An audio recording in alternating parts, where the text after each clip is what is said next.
What's going on, guys? BossWhip86 here, back to another video, and today I'm here to do NXT 2.0 Roadblock.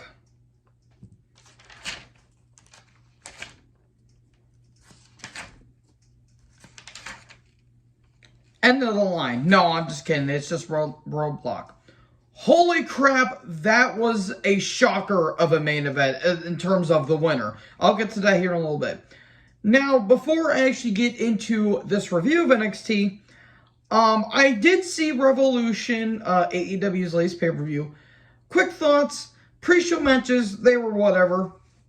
I would say Jericho versus Eddie Kingston was Jericho's best match that he's had, honestly, since his match against Moxley at Revolution 2 years ago. And that match, in a vacuum, was just okay. But honestly, that was one of Jericho's best matches. The triple threat for tag titles was messy, but the story that we're trying to tell, it was kind of bloated and it kind of went nowhere, but it was a fine match. The ladder match was very, very, very, very messy. And my God, is Ricky Starks okay? Because that was a brutal, brutal bump that he took from Wardlow. Jake Cargill versus Ty Conte was absolutely atrocious. That was not a good match. Rosa versus Baker was good, but it relied way too much on interference. Punk versus MJF was fantastic. The thumbtacks were unnecessary, though. Wardlow turning face, though, fantastic. That was some great stuff. Is there another match I'm forgetting? Oh, Bryan Danielson versus Jon Moxley. Fan-fucking-tastic. That was the best match on the show. Shane Strickland, Swerve, he's going to be in AEW, along with William Regal. So, alright. I'm actually really pumped for that because I'm going to be reviewing Dynamite tomorrow, and I'm looking forward to see what they're going to be doing. Main event was okay. That's what I thought it was going to be. Cole versus Paige, that was an okay main event. So anyways, let's get into this proper review now, shall we? We have a video package on a triple threat that's going to be happening tonight between Dolph Ziggler, Rex Sandler, and Tommaso Ciampa for the NXT title. Then we get to the first match. We have Cora Jade and Raquel Gonzalez versus Wendy Choo and Dakota Kai. Semifinals of the Dusty Rhodes Tag Team Classic for the women. Okay, you have one great talent, Dakota Kai. You have one alright talent in Cora Jade. And you have two unnecessary and uninteresting characters in Wendy Choo and Raquel Gonzalez. Seriously, the gimmicks are stupid. Stop with the gimmicks, please. This match wasn't really that great. JC and Dolan attack. They attack Gonzalez is like hitting her knee. Here's the thing, though. I felt they could have saved that for maybe later on down the match, but I get it when they're trying to do with Gonzalez, with her leg giving out and all that stuff. Okay, I get that. The match itself wasn't really interesting. And Wendy Choo and Dakota Kai win. Because why not? Oh, God. Ciampa backstage. He is the pulse of NXT, and he's going to be a 3-time NXT champion. This was actually a pretty good backstage promo. Oh, boy. Tiffany Stratton's backstage, and Saray is there. Oh, boy. More on that here in a little bit. The Creed brothers are backstage. They've been attacked with tools and weapons and whatnot. And Diamond Mines are like, what the hell's going on? All that stuff. Alright. Then we come back from break. Creed brothers in the training room, and so is Cora and Raquel. Oh boy, then Tiffany Stratton versus Fallon Henley. Never heard of her, but she has a look. I mean, looks can kill, and sweet Christ, I'll be shot with an arrow. This match wasn't good. I mean, Henley did alright. Again, she's got an impressive look. Stratton is not really that interesting. And then smoke appears from the stage, and Saray attacks Stratton, and then we get a shiny wizard 1, 2, 3, and Henley wins. Okay. Woohoo! Then Briggs and Jensen show up. Yay! Chase University stuff. We're going with this now. And then, Hayes is in the barbershop. He wants to prove he's the 8th champion. That's why he's doing a ladder match where it all begins. Again. Okay, ladder match for the NXT North American title at Stand and Deliver. Okay, that's going to be pretty interesting. See what they're going to do there. Oh, boy. Then we get Lashing Out with Lash Legend. I realized that it was 7:20 after Stratton and Henley. And then as soon as the next match happened, it was 7:45. 25 minutes were dedicated to segments and talk segments. Why? There was at least 4 to 5 matches on this show. It's ridiculous. Lashing Out with Lash Legend. You know, Nikita Lyons is there. Sweet Christ, Nikita Lyons. You know, talking about her family, talking about her parents and all that stuff. And then they talk trash to each other. And now they're going to be having a match next week. Hooray. Alright, Imperium are backstage, you know, talking about, you know, did they attack the Creed brothers? No, we wouldn't do such a thing. MSK show up. Well, since the Creed brothers are now not medically cleared, as they'll talk about here later on in the show, MSK are going to take the place and they're going to be taking on Imperium for the tag titles. More on that later. Then LA Knight comes down. Yeah. God, jeez. Grayson Jensen and Henley are backstage talking about, oh, did they attack the Creed brothers? No, they didn't. And they'll look off at the Phantasma are there. And, you know, Letra says you shouldn't say anything because you haven't gotten laid yet, Jensen. Oh, that's the story of my life. Okay, we're going to have a 6-person tag between these two teams. Then we get LA Knight versus Grayson Waller, last man standing match. Look, these two are very, very, very good talents. I did not care about this match one bit. Why didn't they save this for the pay-per-view is my question. Honestly, why didn't they save this for the pay-per-view? I mean, the match wasn't really that great, but there was some decent moments. Look, Waller's a good talent. He's just not very interesting, and he's kind of annoying. And LA Knight is LA Knight. I did like how they didn't rely too much in the match on weapons, and it was just a straightforward brawl. They did use weapons, but they didn't overuse them, so I give them credit for that. Problem is, the match should have ended way shorter than it should have been, because this match went on for a bit, and it should have ended at a spot where I honestly think it should have ended, but I understand what they were trying to do. Waller gets a table. There was a trash can usage at one point.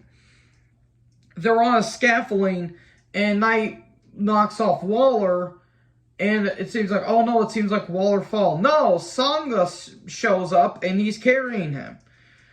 And then Knight tries to fight him off, and then he handcuffs Sangha to the post. And then Waller tries to go for a rolling cutter, but he gets put through a table, but he survives. That's where the match should have ended right there. Yeah, it would have been short, but honestly, the match shouldn't have went on as long as it should have. Chair shots. Waller gets a trash can put on him, and Knight goes chair crazy, and then Waller hits him with something. I couldn't tell what it was. It looked like, I want to say it looked like a microphone. I don't know what he hit him with. Kind of like a baton, I guess you could say. He hits Knight with that. The Waller elbows Knight through a table, and Waller gets on Sangha's back, and Sangha stands up, and and Waller wins. Yay!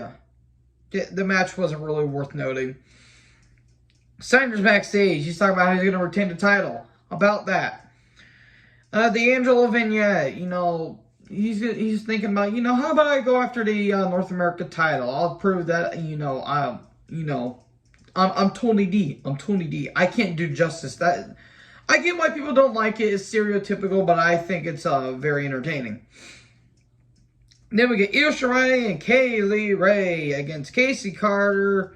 Not Casey Carter. Casey Catanzaro and Caden Carter. Two of the most uninteresting people I've ever seen on wrestling television. I didn't care. I didn't care because it's a makeshift tag team won again. Yay. Enough and Blade are the butlers because I forgot to mention Toxic Attraction. I've been doing this lounge thing, and there was these two butlers, and then Enofe and Blade apparently attacked the butlers. And where was Gigi and JC? Honest question, they never showed up after the Raquel, the first match. After attack of Raquel, they never showed up.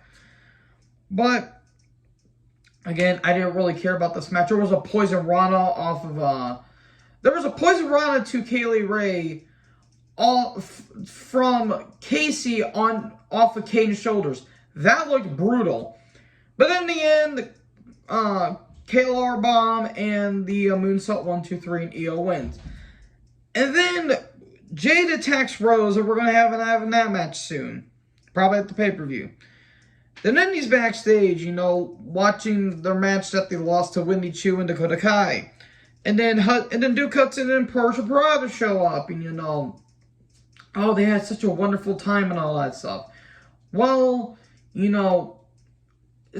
Persia's talking about, carrying the team and all that stuff. And, we're having this dissension between the teams. It's over jealousy and all that stuff. Oh, wow, the cliche, wrestling cliche. And Duck Hudson gets called a creep. How about we settle this in the ring next week? Okay, tag teams explode. And then Tiffany Stratton's backstage. Hooray, we need more Tiffany Stratton on our television. She's going to be, she's going to beat up Saray because of what happened. Okay. MSK versus Imperium Tactiles. MSK got booed because, well, the Creepers were supposed to face him. And I have a feeling MSK may have attacked them. And they never said who attacked them, but I feel like MSK played part in that. I mean, it's probably obvious that they did. Match was fine. It just didn't get a lot of time because the Creepers attacked and it causes a DQ. Again, MSK got booed heavily throughout this match. Honestly, you couldn't tell who was the heel, honestly. And then Draco Anthony's backstage lifting weights, and Harlan is there. And then Gacy shows up. He says, gentlemen, let's not fight. We've come in peace. And then Zion Quinn shows up. Okay, we haven't seen him since the Escobar feud. Okay, don't trust these people. Okay, we're going to be having this feud at some point. 8-kid video package and jacket time. Yay! Kushida and Ikemen Jiro are backstage. And Ikemen saying, oh, he's a good talent. And Kushida's like, yeah, but I'm kind of better than him. Here's the thing. They said that Ikemen's going to debut in 2 weeks, but yet he's going to be facing Kushida next week. Where's the logic again? Okay, and then we get to the main event for the NXT title. We have Dolph Ziggler, Tommaso Ciampa, and Rex Steiner. Ciampa with the most generic-ass theme I've ever heard. Seriously, why did they not use his actual theme? No one will survive kicks ass. This was surprisingly a very fun match. I did not expect the outcome of the winner. There were some good near falls. There was some good drama. Ciampa and Ziggler kind of led Rex, even though Rex is really coming into his own here. There at one point Ciampa goes for a or actually before that, Rex does a double suplex, but looked like Dolph landed on his leg, and that looked pretty brutal. But Ziggler looks okay, just kind of a missed time. And also, at one point, Ciampa goes to hit Ziggler with the Project Ciampa, but it looked like Braun. I'm trying not to say his name, Braun Breaker. His name is Rex Steiner. I swear I haven't watched NXT lately. Steiner looks like he was about to go spear Ciampa or chop block him, but it looks like he missed. So it was just a mistiming there. But Fairy Tale Ending spear. And then Gorilla Press Slam into a Power Slam. 1, 2. Oh no, the ref get pulled out. Robert Roode shows up. And then Ciampa goes to hit a knee. And then Roode pulls Steiner out of the way, and Steiner's crack was showing, which I thought was kind of funny. Super kick 1, 2, 3. Dolph Ziggler is the new NXT champion. Holy crap, I did not expect that in the slice. I thought either Ciampa or Ziggler was going to take the pin here. Well, Ciampa obviously took the pin, but I thought Ziggler was going to lose. Where do we go from here? I mean, honestly, now Ziggler's kind of done all of it, basically. He's won every major title, well, maybe except the Universal title and the WWE title, but he's kind of done it all in WWE now. He's now the new NXT champion. Where do we go from here? Who really knows? But overall, not a really terrible episode, but there were some things that just were unnecessary in the size. But anyways, thank you guys for watching this video. Make sure to like, comment, subscribe. Join the herd. I'll talk to you guys next video. Peace out.